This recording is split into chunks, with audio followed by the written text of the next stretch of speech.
going on, Trophy Kids? We got an awesome show here for you today. We were talking about the situation with the Mets, NFL hiring of coaches, and the Eric Bieniemy situation, and we're giving out our picks for this week's conference championship games. It's a good one. Let's go.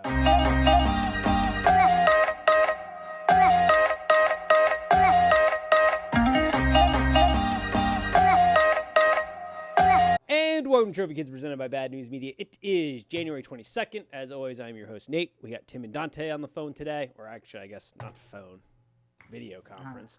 How are we doing today, gentlemen? Same thing. Yeah, same thing. We're doing great. Doing well, avoiding COVID. Always good. Always good. Mm-hmm. College basketball is not doing that as of right now. I swear, Tim and I haven't seen a Xavier game. I don't know, since Nam at this point. It seems like every team in the Big East has it. So yeah, not really. We're not going with the or how do you say his last name? Rothstein. Stay positive, test negative line. Not really applying in college basketball this year. Yeah, I mean, we knew this was going to happen, and it seems like it's just sweeping through conferences right now. Horrendous. Yep, it does. And conferences also kind of feel like they don't really know what to do with it.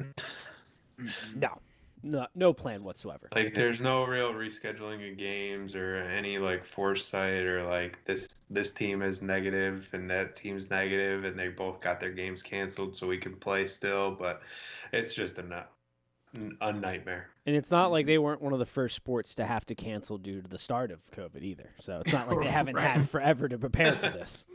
Literally the sport that got canceled. Yeah. So, hey, now, great job. 2021 off to an interesting start in the sports world. I mean, I think we can already declare the scumbag of the year. Well, maybe not. There's a lot of scumbags out there, but the big sporting news this week. Mets GM Jared Porter, I think's his name. What was his last name? I have no idea what his name is. This is bad. I just know he's a scumbag. Horrible. 62 or 60 texts unanswered. One of them of what he was claiming is a stock photo of a penis. And yeah, I think people need a little bit more shame and anxiety in the world. Can you ever imagine texting somebody more than 3 to 2 times without getting a response? Like, I can't. If I don't get a response from somebody on the first text, I don't text them back for another couple days unless it's like something I need. I don't understand this at all. And one, from obviously a communication standpoint, but two, from like, this is a reporter, somebody who don't harass anyone through text message first and foremost. I think that's the official Trophy Kids podcast. Yes. Well endorsed. But secondly, like, it's so hard we've talked before about women in the sports world, and then you got to deal with this garbage. Like, this, yeah, scumbag is too light of a word. Right, yeah, and let's not let ESPN get a pass here either, because in this article that they wrote, it says in December 2017, ESPN obtained the messages after being alerted to their existence by a baseball source. Yep, same thing that they did with the MSU stuff. They sat on it. Sat on it, waited till it was going to elicit a reaction, and then ran it. So I will say one thing in that, because I saw another article, because I saw that article, and then I've seen another one since then that gave a little bit more clarity into that. Apparently, that was the request of the woman involved in this story, because she is a foreign correspondent. In her culture, it's not like, here we're having kind of the Me Too movement, and there's a big uproar around these things, and there's more support. But in where she's from, apparently, it is not that case at all, and she afraid it was her. Now, I don't know if that's true or not, because that's ESPN saying that. There's no direct quote from the woman initially on that. She is quoted as saying, like, in her country, it's a different, like, they get dragged through the mud through this association, so they did offer some clarity in that. But yes, initially I thought the same thing too, like, wow, ESPN, what a shitbag move to just hold this story. But apparently that's the reason why they didn't release it in 2017. Oh my goodness! After one of the stock photos, he follows it up by saying, "Am I annoying you?" Yes, that was the craziest part. I read some of these texts, I'm it was like going down these texts right now. I knew it was creepy, so I didn't really care to click on it. But am I annoying you? Mad at me? Question mark. Yes, like there was one from August 11th. I mean, there was one there that he's self-aware, and then the one after that, he has a question mark. Are you there? Question mark. Mad at me? Question mark. Sad face. Come to LA. You can watch. I don't know. It's bleeped out, so some word. Workout and watch blank play. Like, what are we doing here? What? I can't even. I know, like, sports, to be a woman in sports, I don't know what it's like, but I've got to imagine it's horrifying. Just because this is just the latest example on 1,000 other examples. And the fact that he was able to get to a GM job. But, like, this dude needs some more shame and anxiety in his life. Because to continue to do this, like, there's one where he was, like, in the early ones where they're like, it started off sort of innocent, where he's like, "You're so pretty. Do you have a boyfriend?" And then a selfie of himself making an O face. Like, after not getting a response there, like, how do you continue to text? Even that. Like, even that's weird. And it's too far. I agree.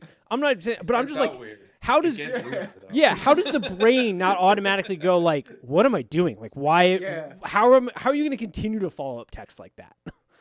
If I would never send that, but two, if I said that, the follow up text to that would be like, I've clearly lost my mind. Yes. This is the most embarrassing thing I've ever done. Like, this guy unbelievable. Also rose up to power relatively quickly too. I mean, he's only 41 years old. Yes, and like it's like I'm laughing because I'm thinking about it from my perspective. Like, how the fuck does that ever happen? It's not funny in the fact that like we are very against this, obviously, but it's just like, what the fuck, dude. But credit to the ownership group because they moved relatively fast on this, and fired him after being hired on December 16th. And Steve Cohen's been pretty accessible about this, and he clarified that they have zero tolerance for this type of behavior. So credit to him on that, because I would think there are probably some organizations that might have taken a little bit longer to deal with this or not dealt with this at all, type of deal. Yep. So with that being Do we said, know how sorry, go ahead. the photos were obtained? Not that it matters. I don't. I'm sure the woman provided them. I'd have to imagine, but they were stock photos. Yes, stock photos. Yeah. Yes. And that one where he's got a bulge allegedly over in his pants, Anthony Weiner style move there. Like he saw how that story went and was like, yeah, this will be successful in my world. Like what are we doing? Just never weird. Just don't send these type of pictures, period. But definitely not unsolicited. Oh my goodness. Yeah, like it's just, I don't know. There's a lot of shitbag dudes out there. There's a lot of how do I put this? Not so great representations in our collective sex, I would say, as far as men go. Could have put it probably a little bit more eloquently there, but if the pictures did come from her and they weren't leaked, like she was brave enough to say, "Hey, this person is harassing me,"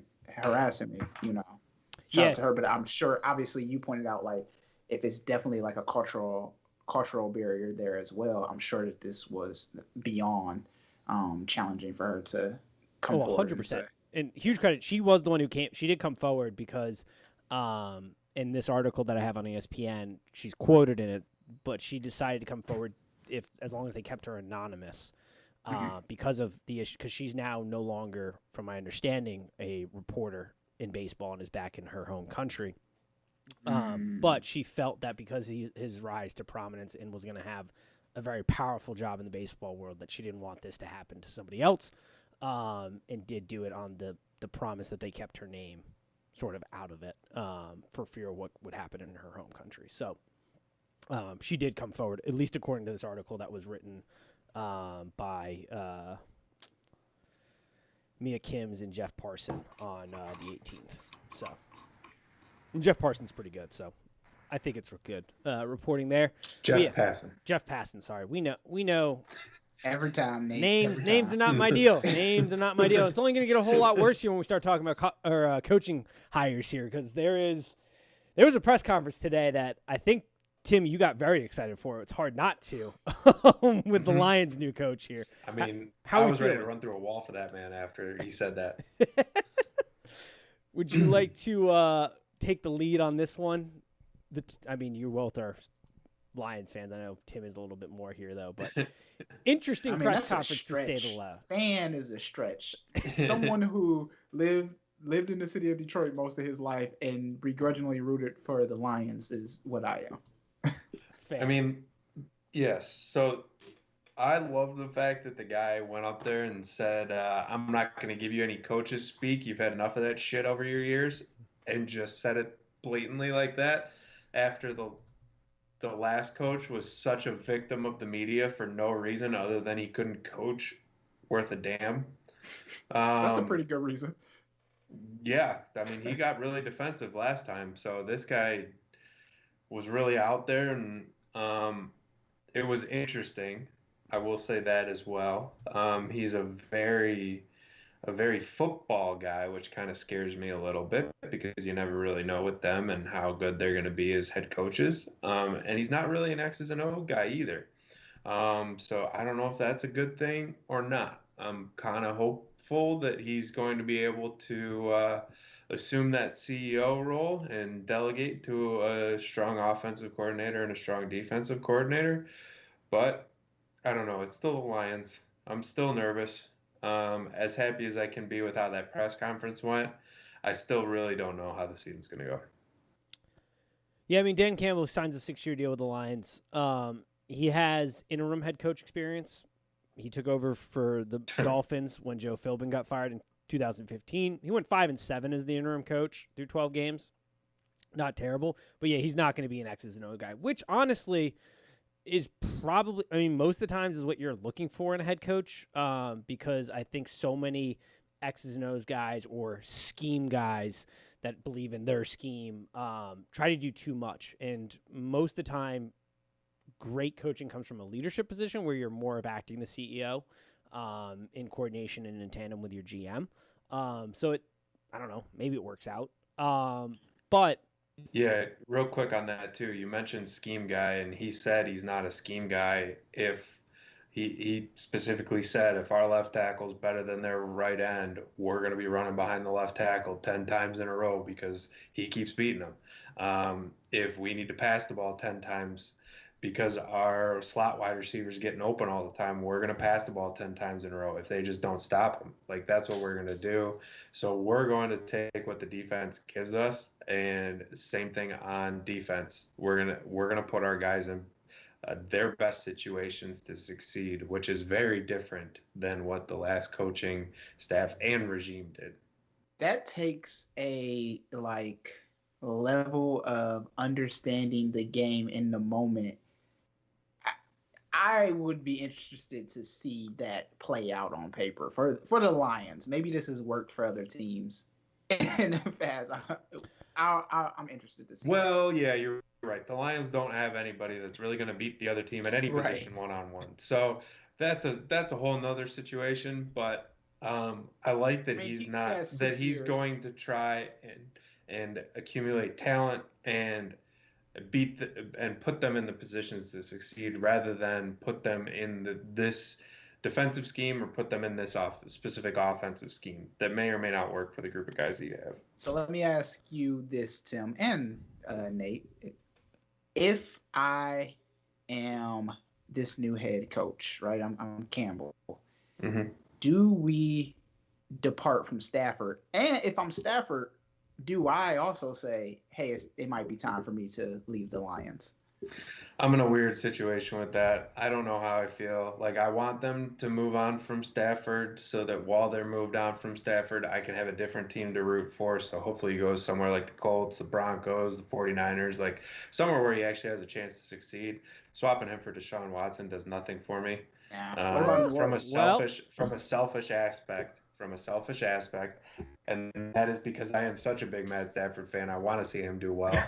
So I would love to, as much as I would love to see Deshaun Watson in the Honolulu Blue, I do not want to see Matthew Stafford down in Houston. He can go down to Dallas or anywhere else, really. But him going down to Houston is not a place that I feel like he would want to go after the way that the prior quote-unquote Patriots went when they're building the same kind of thing down in Houston. I would say, yeah, you trade Stafford almost immediately. He's like one of your only assets, and it's a complete rebuild in Detroit. And there are so many teams from the Steelers to the 49ers towards the Colts who have large quarterback questions and who are in positions where they can't really afford to do a rebuild themselves. And they're not in a position to go out and draft a guy in the top 10. So, but they do have assets. They have draft picks. There's more, like, you're not going to accumulate top 10 draft picks, but you're going to accumulate a lot of maybe back end first rounders or mid draft where you generally get a bulk of your day-to-day guys, your solid guys, your rock guys, maybe not your stars, but that kind of rock talent. So yeah, I would be 1,000% open because he's really the only asset on the Lions right now that's worth anything. Yeah. And it's a complete rebuild. Like, it's not like, stop saying that. Yeah, it's not like you're buying a house Like, and you only got to do nice. Yeah, it's not like you just bought a house and you're just redoing the upstairs bathroom. No, you're gutting the entire thing. Like, there's nothing really there. You're tearing it to the bolts and studs. Just cut me where it hurts. He's like twisting it around and like leaving it in there. Yeah, but that's, I think, a little salt on there. Yeah, it gives you assets. You might get a player back in return, but there are teams out there who are now very desperate for a quarterback.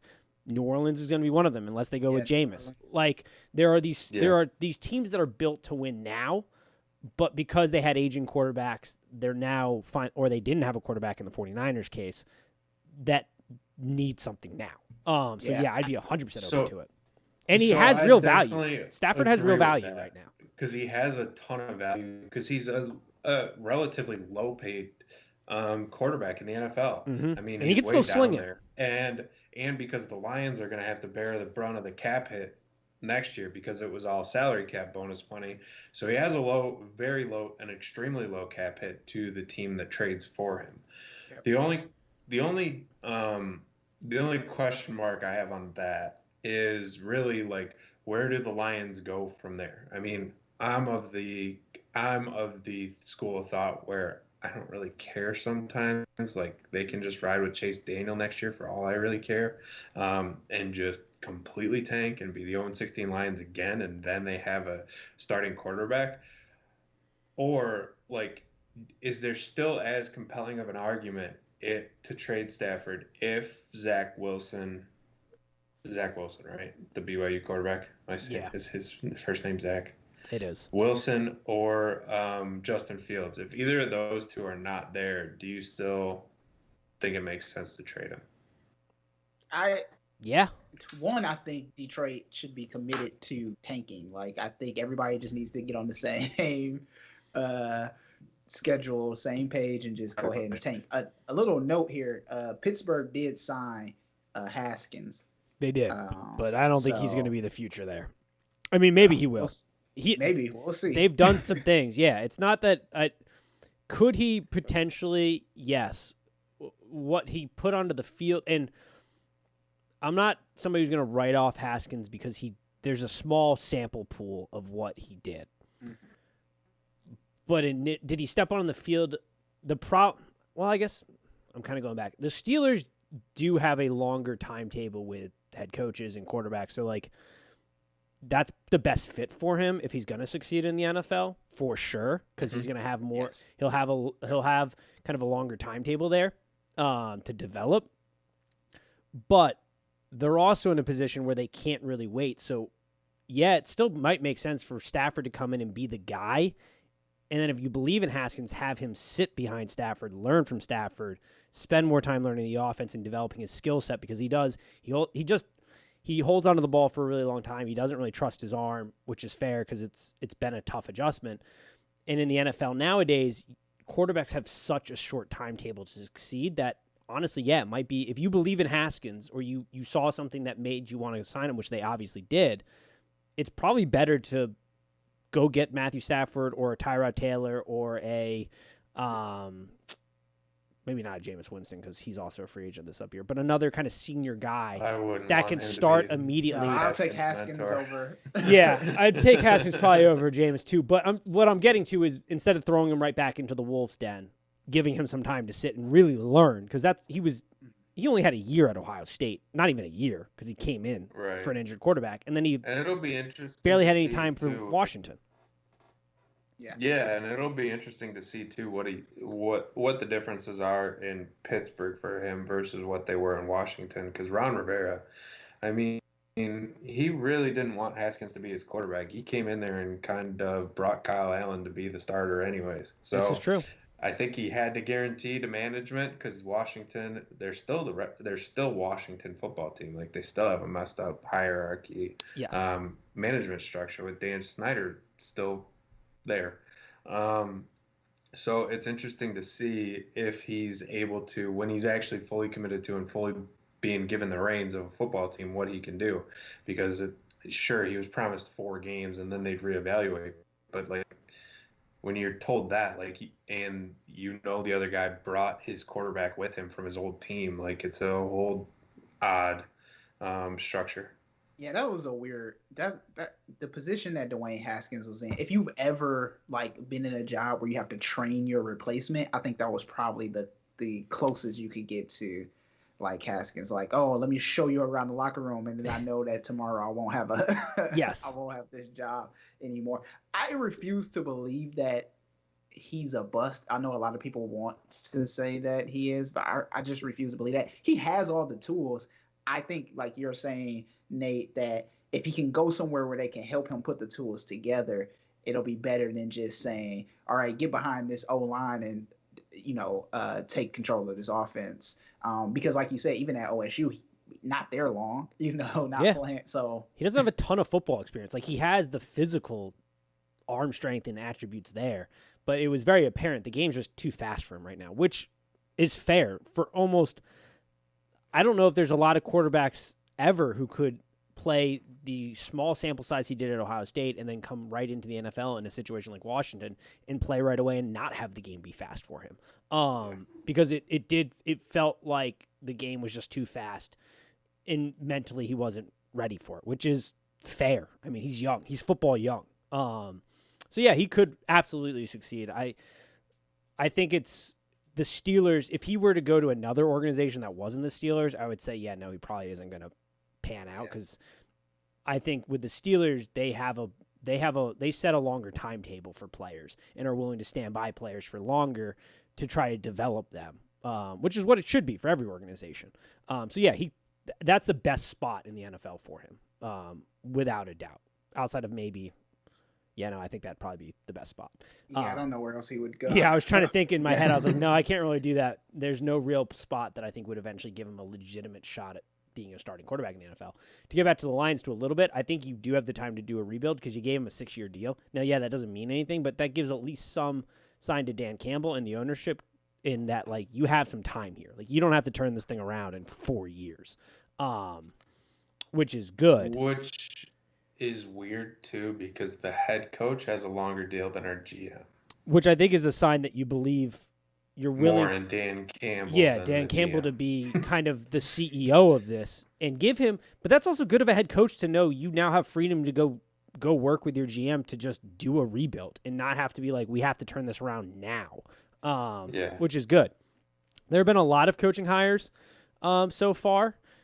A lot of them haven't made sense. I like the Robert Saleh to the New York Jets. I think he's been deserving of a head coach job, and that's going to be an interesting hire. Urban's obviously there. The Brandon Staley and Arthur Smith hires are bringing into question why is Eric Bieniemy not getting a head coaching job?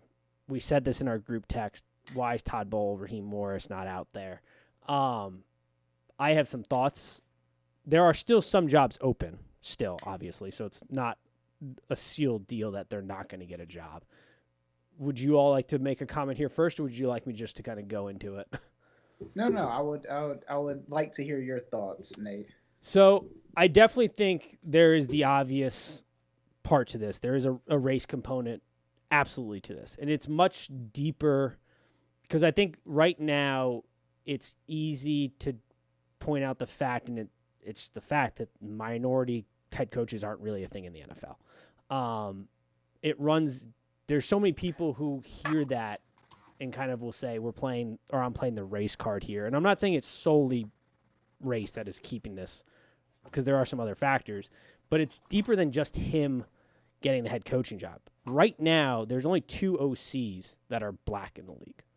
Leftwich down in Tampa and Eric Bieniemy in Kansas City.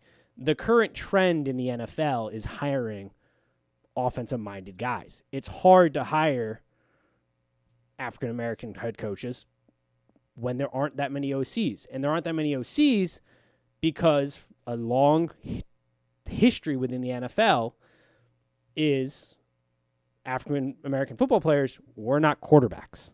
Yes, there are some sprinkled throughout the league's history. When you look at it today, though, they're definitely more prevalent, but there is that dark side of the NFL history of viewed not smart enough to be quarterback. Like, that's just a fact. And that is part of the NFL history. That's part of their framework. And because of that, that has hurt getting OC jobs. That's hurt getting quarterback coaching jobs. That's hurt getting being put in positions of offensive leadership to then eventually go get an NFL head coaching job. Now, that may change here in the future because we are seeing within football the landscape change and becoming part of the times. Part of it is there is also just really bad ownership. And there is, I would believe, because we've seen it, some probably racist ownership. I mean, you had Steve McNair, the Texans owner, literally a couple years ago, quoted saying, "We can't let the inmates run the prison around kneeling for the national anthem." Bob. Yeah, sorry, not Steve McNair. Jesus, my bad. Bob McNair. Fuck, dude, so bad. Sorry, Steve. Yeah, sorry, Steve. Just fucking throwing you under the bus. I mean, hell, different sport, but in the NBA, the Clippers situation, that didn't happen all that long ago. Like, there are these parts within the framework. Now, I don't think it's solely a race thing, but I think when you have somebody like Brandon Staley getting the Chargers job, who 5 years ago was a D3 head coach, he's been a coordinator for a year. You have Zach Taylor last year getting hired, who's never been an OC, never been a coordinator. He's been a wide receiver coach and a quarterback coach, and only for like a year. It does call into question, why is Eric Bieniemy not getting an opportunity? Now, some will say he interviews bad. Maybe there's some truth to that, but I can tell you right now, there's no way he interviews bad enough for these guys to be interviewing so well that the credentials don't meet. Like, that's just not a thing. Also, how did he get the OC job if he interviews that poorly? This is my next point. How does he become the offensive coordinator for arguably one of the greatest NFL coaches in the history of the NFL if he is such a bad interviewer or if he doesn't know his stuff?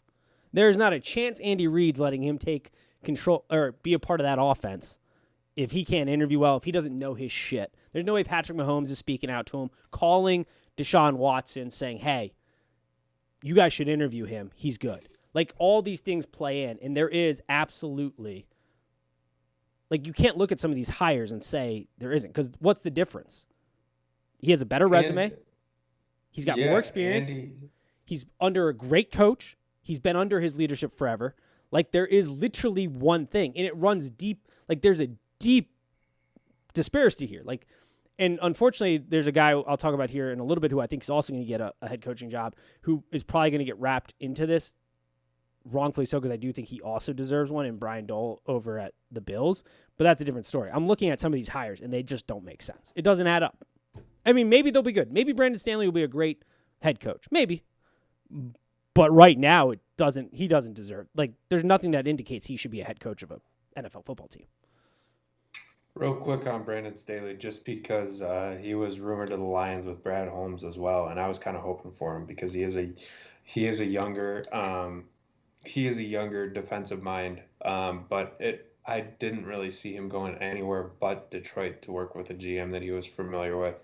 So it did shock me, even with his level of experience, that he got looks at other jobs. Mm-hmm. Yeah, and part of this is cyclical. Like, I think 2 years ago there was eight coaches in the NFL that were black. That's 25% of the league, but that's still, like, that was an anomaly. That wasn't like the norm, and it has to do with it's deeper than just that. Like, there's so much there from hell, Lamar Jackson, when he was coming out of college, you had what's his face, Bill Polian, saying he should play wide receiver. That man was a GM for a long time. Like, now he did hire Tony Dungy, so I guess there's that part. But yeah, it absolutely, that's part of this. Yeah. So I think a few things. One, there's 3 black coaches in the NFL, and we're talking about a league comprised of 68% of the players are black, African American, whatever you want to call it. Um, so this means that the NFL is using black bodies to raise money for the majority, right? Not saying that they're not using white body, Latino bodies, whatever, but the majority of the bodies that they're using uh, are those of black people. And I am purposely saying, using black bodies as a way to say, like, look, these players are going out there every single day, putting their bodies on the line. Yes, they get paid a lot of money, but NFL owners and NFL make way more off their backs, right? And to say that there are only 3 black coaches, that's it, it's a travesty. To give you just a little bit of like behind the or inside baseball, to use another sports analogy here. I do identify as black for those of you who don't know. And one time I was interviewed for a job, and I was interviewing for a job, and I didn't get it, but I asked for feedback because I knew the recruiter. Um, and she told me that the biggest note that I got from interviewers was that I had too much charisma. Now, let me tell you, I've heard What? things said to me about my interview style, whether it was the way I speak, which again, racist, or the way I carry myself or hold myself, what have you. But too much charisma was a first for me. I had never heard of anything so absurd in my life. And like she apologized to me and everything. It wasn't her fault. She was just a recruiter, right? So I say that to say, like, when you're, as Nate pointed out, when you're interviewing for a head coaching position, you're probably being headhunted by a white recruiter, right? And then you're going to be interviewed by white general managers and white HR specialists, and then at it's all said and done, there's probably not many black people working in that head office. So if we're not even getting, like, I don't know how many black general managers are in the NFL, but I'm sure it's not a lot, right? Yeah, I could probably I'm vote for sure. Right. I'm sure it's not a lot. This is a systemic issue that's pervasive in our society, but very much apparent in the sports world. Like you said, in our text messaging, in our group chat, we even talked about the NCAA, where there's 130 coaching positions and there are 10, 11, black head coaches. That makes zero sense. I'm sorry. That just doesn't make sense. If there's 100 jobs and 10% of them are 10 of them are black, it just doesn't make sense. And the other sports leagues don't get off from this. The same is true for the NBA, the MLB. We don't even have time to get into the problems with the race in the MLB. We'd be here for we'll be here all night.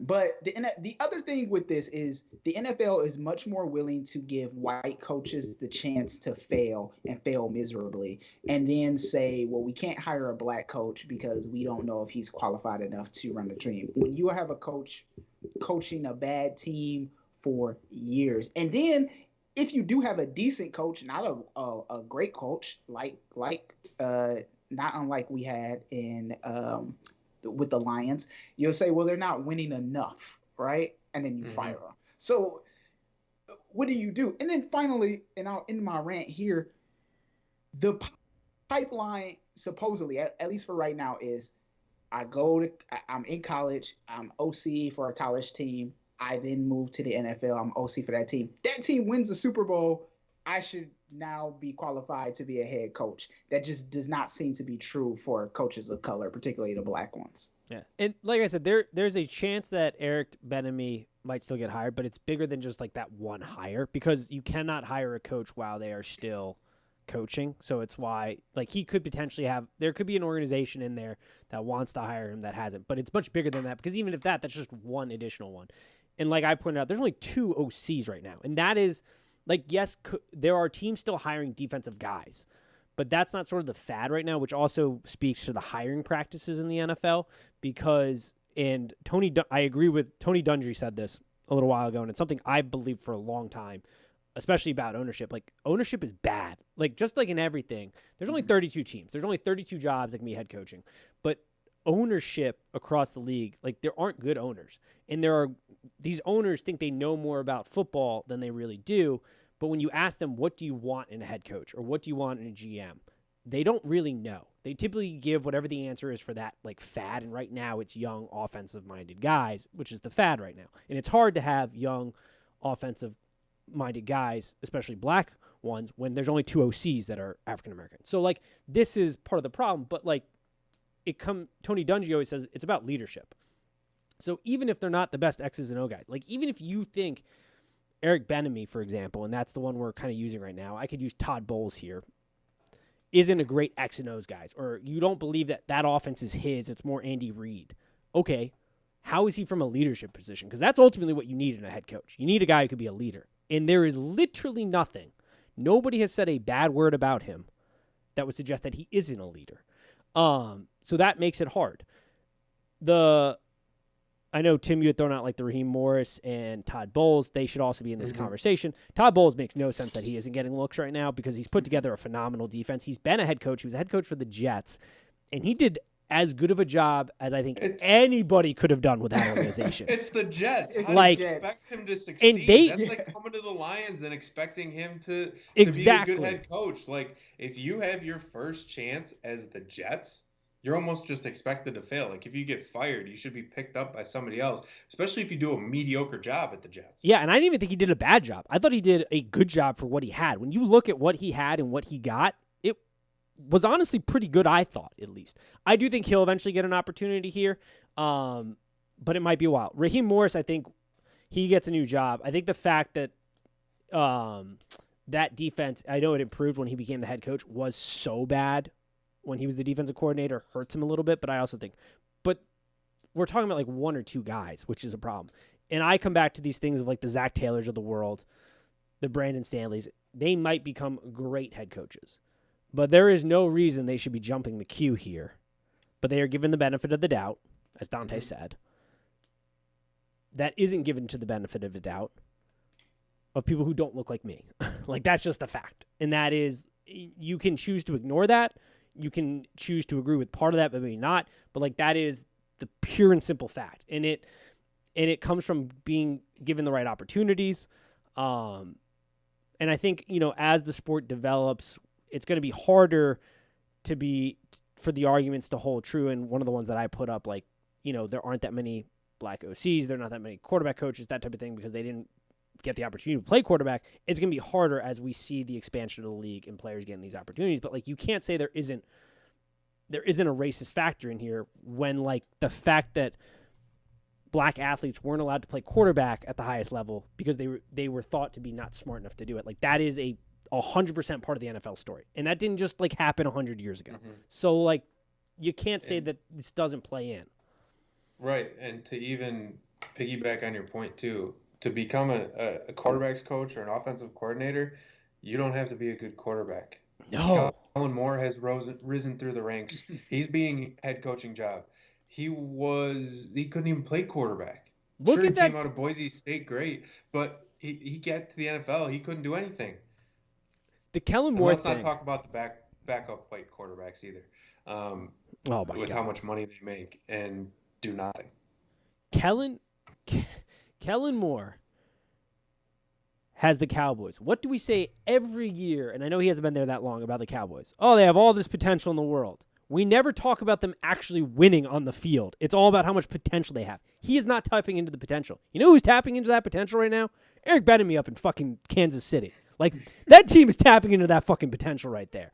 And yes, Andy Reid has a huge part of it. And they go, well, look at Andy Reid's coaching tree. I'm sorry. You mean Doug Peterson, who won a Super Bowl? And yes, I know Matt Nagy's sort of an idiot, but they did go to 2 playoffs. Like, I'm sorry, but these are OCs under Andy Reid who have had success at the next level. Like, Also, these arguments are so bullshit. Yeah, how is that even an indictment on your current OC? That Yes. makes 0 sense. I'm sorry. Oh, I agree. I just, like, all these arguments you put are just, like, every argument that's put in front of us can just be knocked down. Now, I did mention, like, I do think the Bills OC, Brian, I'm going to mess up his name. Bill, Dable. what's his name? Dole? Isn't it Brian Table? Dable? Yeah. Like, I think he's going to get a job, and I think he's deserving of it. I think he might be the only one that's truly deserving right now.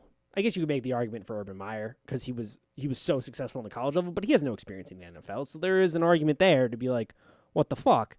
But he was so successful. But Dable, I mean, he has multiple championships. His two biggest reference are Bill Belichick and Nick Saban, the greatest coaches in their specific levels. He helped turn Josh Allen into an MVP candidate. Like, he's doing some things, but like, he's really the only one right now who doesn't have a job, who I think is going to have a job because he's just currently coaching right now. That even has like ground to stand on. That's like, yeah, he's not only qualified, but deserving of a job. The rest of them, I mean, you're telling me this list of coaches they're all like, you look at the resumes and you go, yeah, they're going to be great. I mean, maybe they will. But once again, there's nothing there that says, yeah, they're going to be great. And that we're hiring the best people for these jobs. Right, yeah. At the end of the day, it comes down to the fact that right now, organizations are not taking chances on black head coaches the way that they are taking chances on white head coaches. And that is something that needs to change because it's not right, and it doesn't make any sense, really. Yep. Those are my thoughts on it. I don't know if you have anything else to wrap up. I feel like I did a lot of the talking there, so I want to make sure I give open or same availability to all here, but it is it's ridiculous. It's just frustrating. It's definitely frustrating. Like, I was doing this thought experiment while we were going back and forth in our group chat. Like, what if all the coaches in hockey were black and there were 3 white coaches? What would we be saying, right? It would right. There would be. I'm sure people would be like, we need a whole new hockey league, is what they would burn it say. down to the ground and restart. Yeah. We just bought a house and we need to tear it down to the bolts and studs, that type of thing. That's what we'd be talking about. Yeah. Right. And so, like, then why is it the same? And I'm not saying that to say that there can't be a great black hockey coach. Like, I'm not saying that at all. And that if there was majority black coaches, because as Tim has pointed out and you pointed out, there are currently OCs who have never stepped foot on a football field, right? They're just offensive coordinators, particularly at the college level, not so much at the NFL level. So who knows? But the point being that their league, at least it seems on paper, is representative of their players. And right now, both from a owner standpoint and a head coaching and a coordinator standpoint, that's not true of the NFL or the NBA. And I mean, we're only talking about the, a color-based thing, right? But, there's also the argument to be made for more women coaches. Like, I will never sit here and argue that diversity is a bad thing. I know people will, but I'm never going to argue for that. I won't either. I think it's a positive and a strong thing. And I think, part of this, a lot of people sort of get defensive on this idea of like, well, should we just hire them because they're black? And it's like, no, that's not what we're saying here. Like, if you did a blind test right now, if you had Brandon Staley's resume and he was behind a wall in which you could not see him, and you had Eric Bieniemy's resume and he was behind a wall in which you could not see him, you cannot tell me that that's the better pick. I don't care how great of a talker he is. Like, no matter how good of an interview you give, if Eric Bieniemy is truly giving bad interviews, which I cannot imagine, but let's just buy into that theory that, yes, that is true.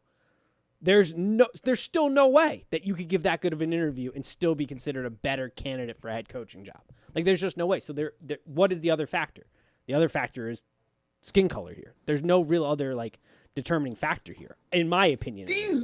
These must be the worst interviews of all time. Yeah. They have to be. That's what you're leading me to believe, because there's no. That's what I'm saying. Like, in order to buy into that theory, you have to believe on round 2 of this, because he did this last year. So maybe last year he wasn't prepared and wasn't good at it. Maybe. And that's a maybe. You're telling me year 2, it's the same story? What the fuck are we talking about here? He wasn't even on the list for the Texans job. One of the best OCs in the league wasn't even on the list. Yeah, I mean, he's got to be on every list until he gets hired. It's not that hard. It's insane.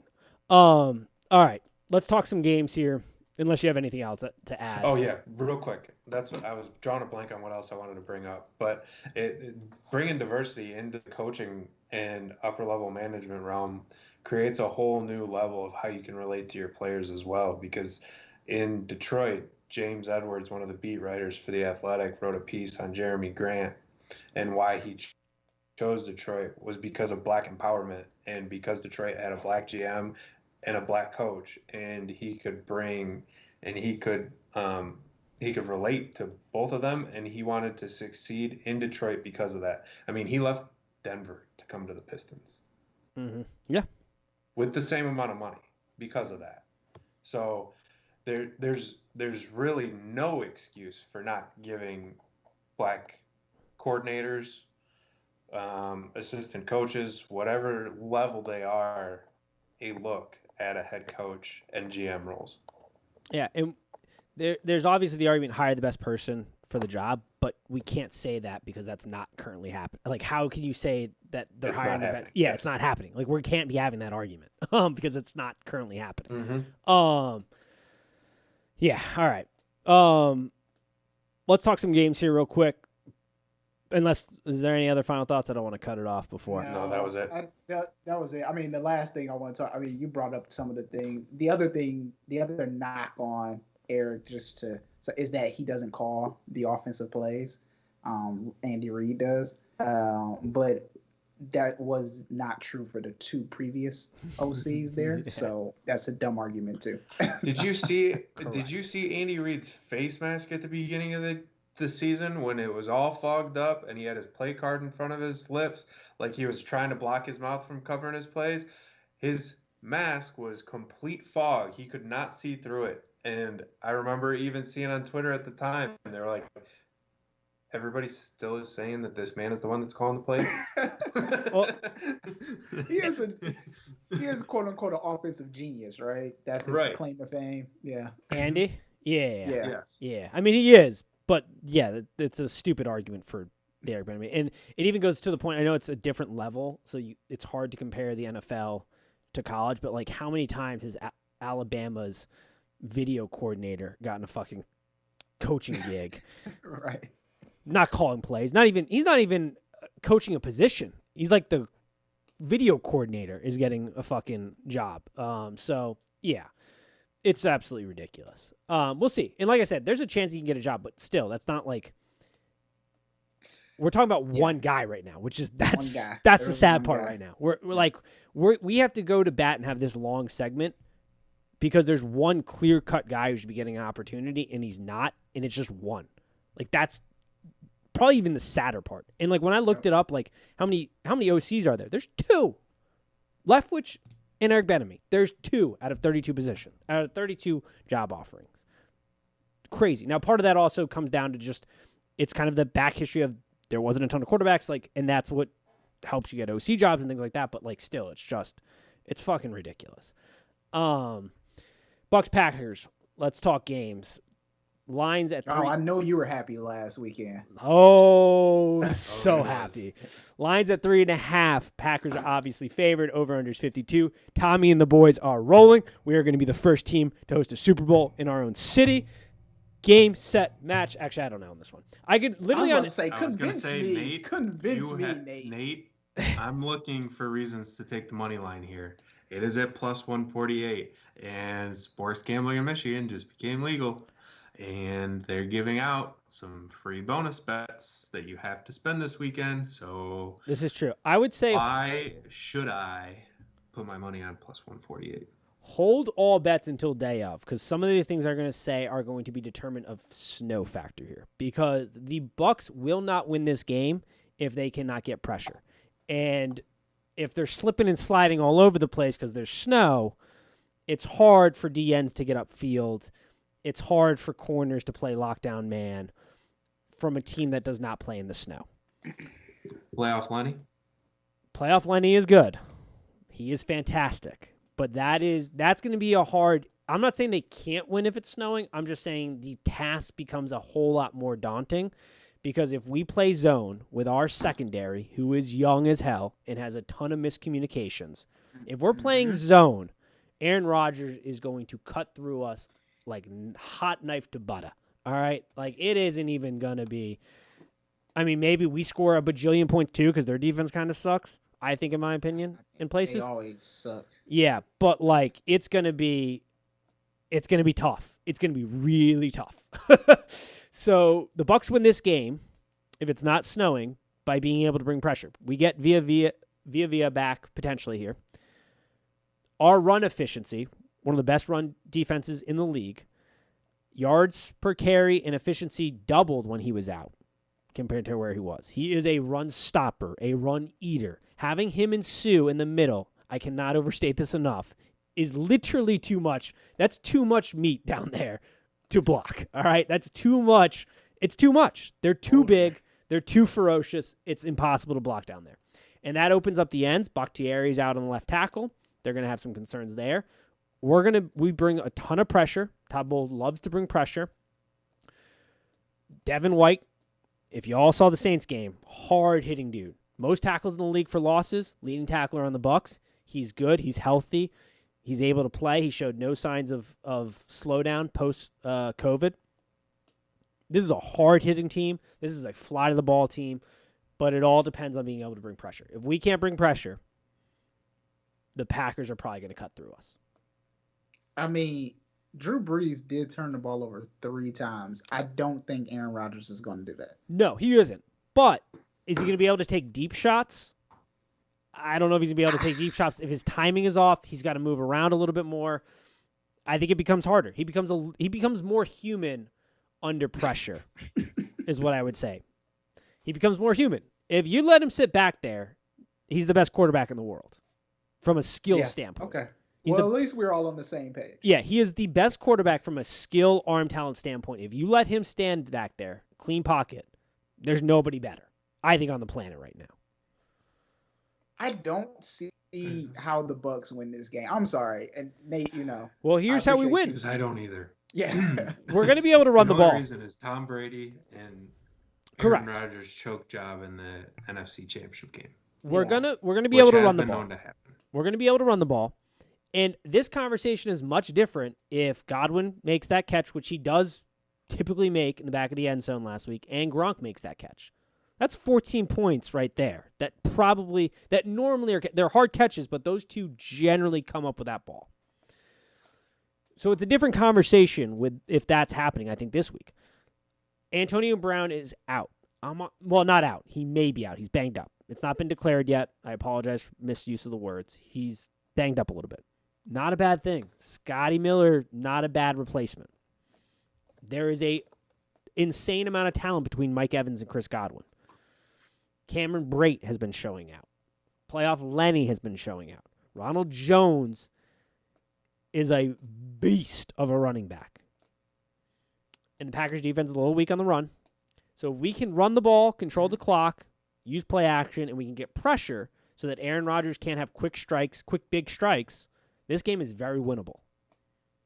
But if we can't, this game is very losable. So I like the over mostly. I got the over earlier in the week at 51 yesterday. It's at 52 right now. I like the over. And I like the Bucs value. It's plus 100 at plus 3.5. I like the Bucs 3.5. But I could see a blowout potentially. Wait for that snow. If it's snowing, I don't have a lot of faith. Yeah. I have faith that we're going to get some. The plus 3.5. I think we're going to score, but I don't think we're going to stop them. So, if it's not snowing though, I like my Bucs chances. They're better on the road. Here's the thing. And they played better against them, or they beat them handedly earlier in the season. Now, it's a different Aaron Rodgers. I get that. But they did beat them handily, and they beat them because they brought a lot of pressure, and they had him moving, and they had him rattled. So, it's possible. It's just the linchpin is pressure, and can they get there? Okay. That's the linchpin. I don't know. Because Aaron Rodgers last week. They don't have Bakhtiari in the left tackle spot. And they're not going to be able they can't pick their poison like they could against the Rams because Aaron Donald was hurt. Because Shaq Barrett and Jason Pierre-Paul are absolute monsters on the edge. And then if you give them help, who's helping against Sue? Like, it's just, or if we bring linebacker pressure, Devin White and Levante David are fast as hell, and they are, well, White is big as hell. David isn't as big, but still can lay the wood. Like, it's a lot to deal with up front. You got me talked into it, Nate. I'm kind of leaning towards Bucks money line and parlaying that with the over. But like I said, if it's snowing and the ground is real wet, Don't do this to me. Don't do this to me. I cannot watch Aaron Rodgers win another football game. it's gonna be hard. It's gonna be hard to win. He's Aaron Rodgers. I hate him. You hate him? Mm-hmm.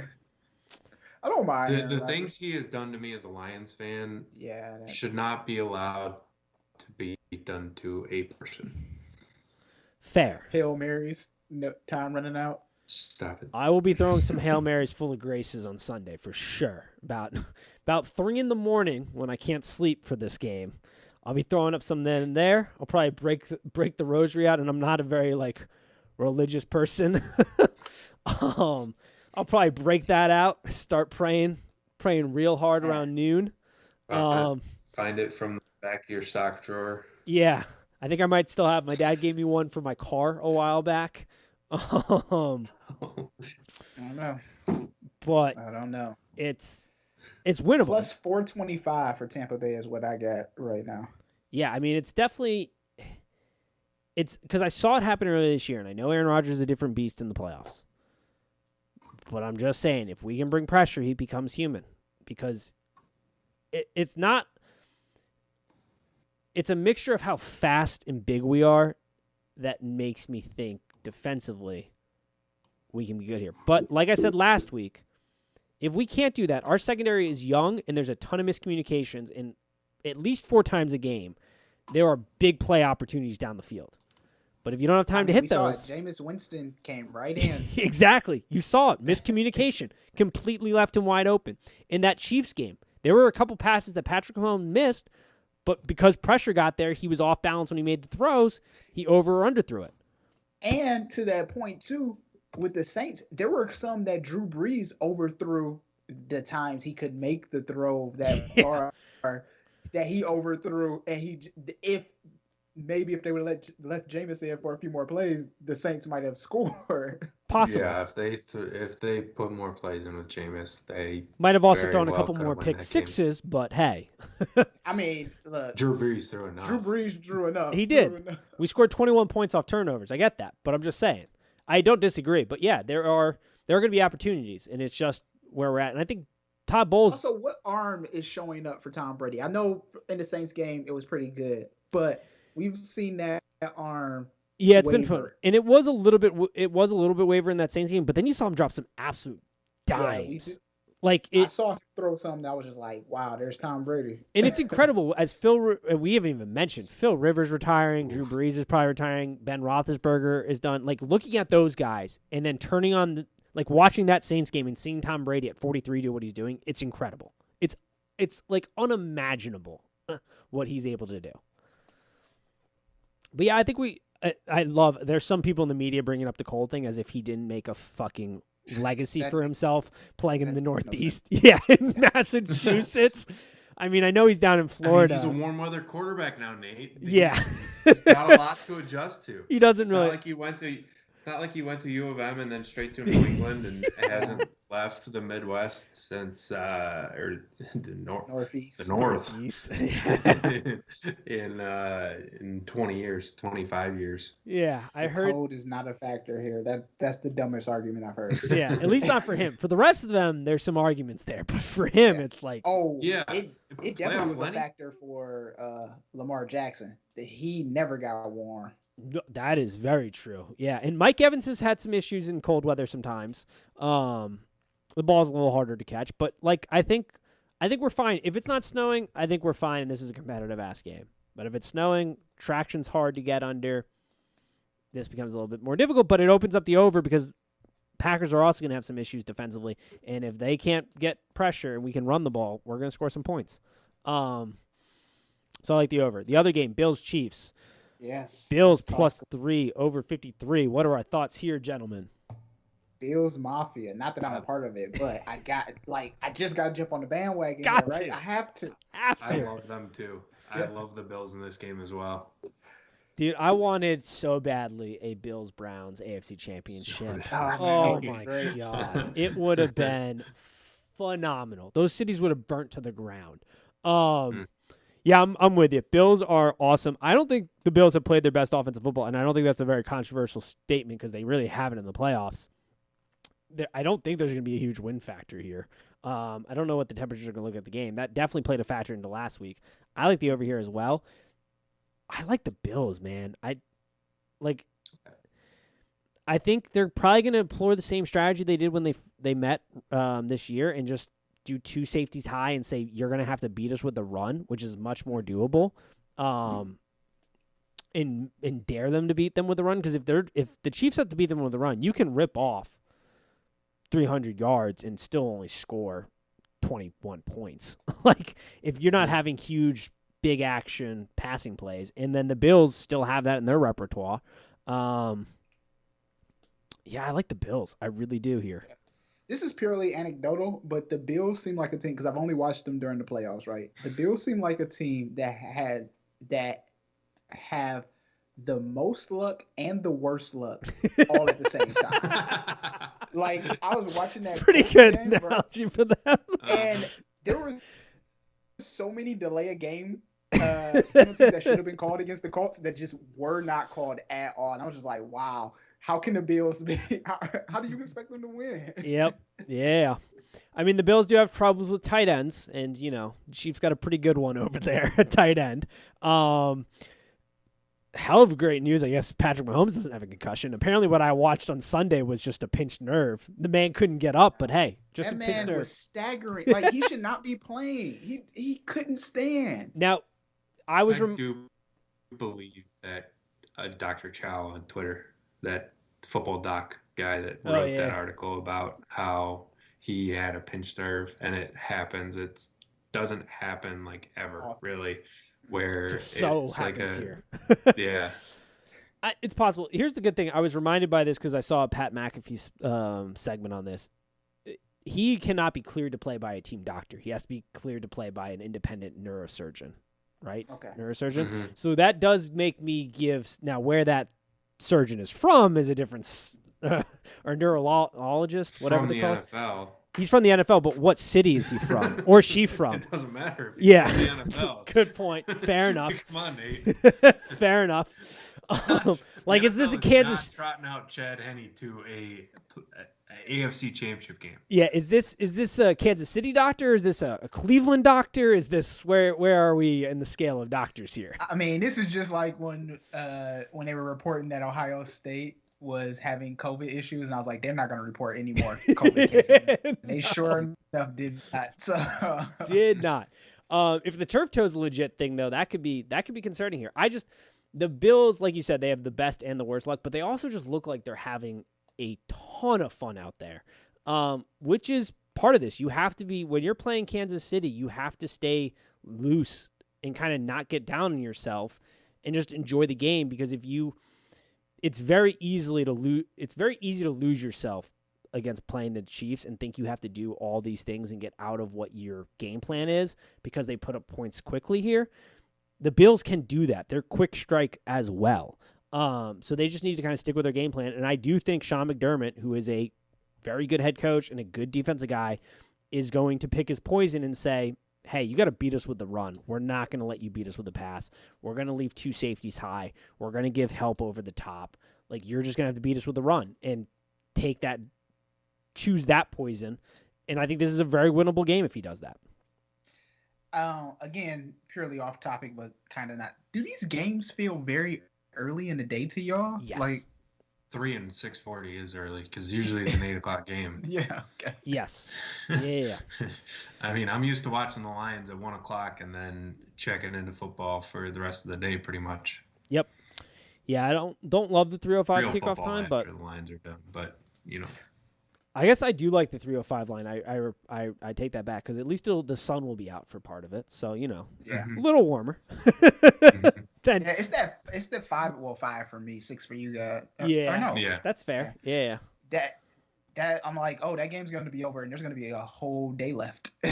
Not a whole day, but a significant portion of the day left. Yeah, right. But it's only 9 o'clock. It's only 9 o'clock. Yeah. It's a good point. It's a fair point. Yeah, and God, if you're on the West Coast, that's kicking off at noon and 3. Like you're done before dinner. Perfect. Yeah. It's a great day. Yeah, I've got the over in this, and then I think I'm rolling Bills. I'm pretty good with the overs. I think I'm going to ride Bucks and Bills just due to value. But I'll tweet out my picks. I don't know if you all want to make it official picks here, but I think that's the way I'm going. Nate, I think you've talked me into doing money line and over in both the games as a parlay, and then I'm going to do more realistic bets when I'm not dealing with the free bonuses on some of the sports books up here. But I think the free bonus bets are going all on the money line and over parlayed. Got to risk it to get the biscuit, man. So I've been consistently wrong on this podcast every time. So I'm gonna go I'm gonna pick Tampa Bay and Kansas City. All right. Okay. Fair enough. I finally got a good win in the NFL last week. I went 3-1. Did you mean Green Bay, Dante? Oh, yeah, what did I say? you meant said Green Tampa Bay. Yeah, you said Tampa Bay. You meant Green Bay. If you're going opposite of us. If you're going opposite of us, no. both of us are playing the Bucks. I meant Tampa Bay. Okay. No. Okay. All right. Cool. All right. Well, then I want to pick Green Bay. So okay. So you're going opposite of what your brain's telling you. Yes. Okay. Uh-oh. We may have bred ourselves a gambler. welcome to the club. Come join us here, my man. You're riding with my Bucks, and you're joining a gambling group. I like it. Yeah, those are my picks. Went 3-1 last week. Also, I accidentally said I went 43. I listened back to last week's pod. I said I went 49-3 in Degenerate Reports. I meant 49-33. Another misspeak. I called you out, but I was not paying attention when you were giving away your stats. I didn't really care too much. Yeah. I picked up a few extra subscribers. I was like, man, I started off with I went 60% again this year in the Degenerate Report. Went 49-3. No, 49-33. Yeah, not great. Oh, well, I mean, great from a picking standpoint, but from a command of the English language and communication standpoint, not fantastic. Yeah, went 3-1 last week in NFL picks. We'll see how it rolls here. You all have anything else before we wrap this up? No, don't bite anyone's knees despite whatever a head coach tells you to do. Just don't do it. Dan Campbell. Yeah. He's going to be, he's either going to be a spectacular success in one of the most entertaining coaches in his press conferences, or it's going to be a spectacular disaster. One of the two. Yeah, he could either very well be like Mike Vrabel, who I could see him kind of being somewhat like, or he could be like the good old Rod Marinelli, where we go 0-16 because he just keeps moving forward. You know? Yep. He's gonna be either Mike Vrabel's, jeez, or he's gonna start fighting players on the sideline and go, 0-16 type of deal. Or Jim Schwartz shaking your hand too hard type of a thing. You don't really know what you're gonna get with this guy. Just like every other Lions coach that I've had. Yep. Yeah, not great, but all right. Beautiful disaster. I probably. History says so, but you know what? For Tim's sake, I hope it is a beautiful success and a lovely marriage. I would like to see the Lions win a playoff game in my lifetime. Yeah, me too. Yeah, Yeah. That's fair. Yeah, I waited 9. I was not 8 the last time the Bucks won a playoff game. Then again, they also won the Super Bowl that year. Yeah, they also won a Super Bowl this year. I've never even seen a conference championship Or a playoff win. or a win. Well, it was 92, right? So yeah, so technically I was born. You were born. You didn't really see it. I wasn't quite born yet, so. Fair enough. All right. That'll do it for us, gentlemen. As always, peace. Peace. Peace.